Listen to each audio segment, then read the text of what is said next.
And for that little boy or girl that is in this space where, they don't feel that, they don't have that comfort yet with their caretakers or their parents, um, how do they build that self-confidence or have that relationship or start that relationship if this is something that they're looking to build with their parents? That's a good question. So this is a two-way traffic, right? And trust me, more of the burden is on on the parent, right? But this is where there's the need for mentors or somebody that this child can trust. I can have my son, but he doesn't feel comfortable to talk to me of certain things.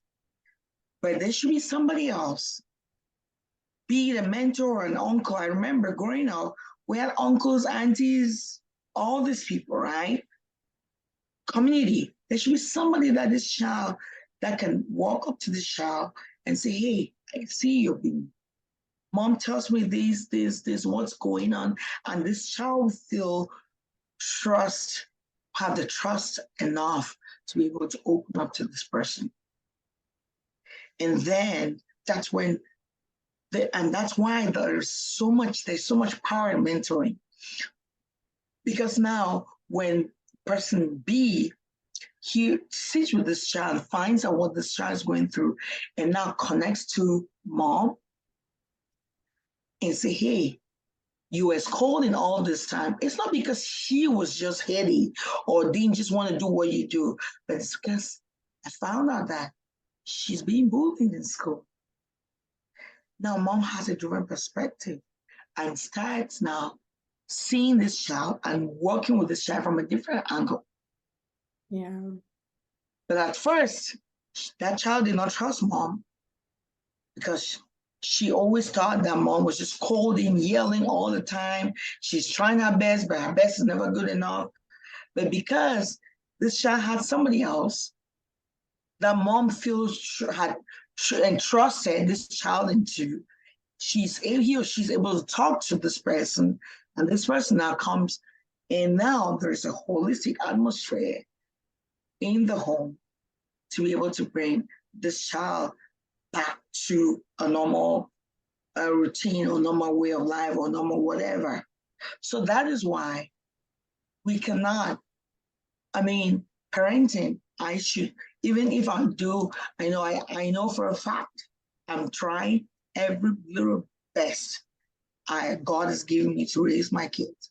But I know that there are people in their lives, like my sister, who is always constantly around them, that if my kids cannot talk to me, they can go to, because they've seen the relationship I have with her and the relationship that she has with them. She has built with them. It takes a village.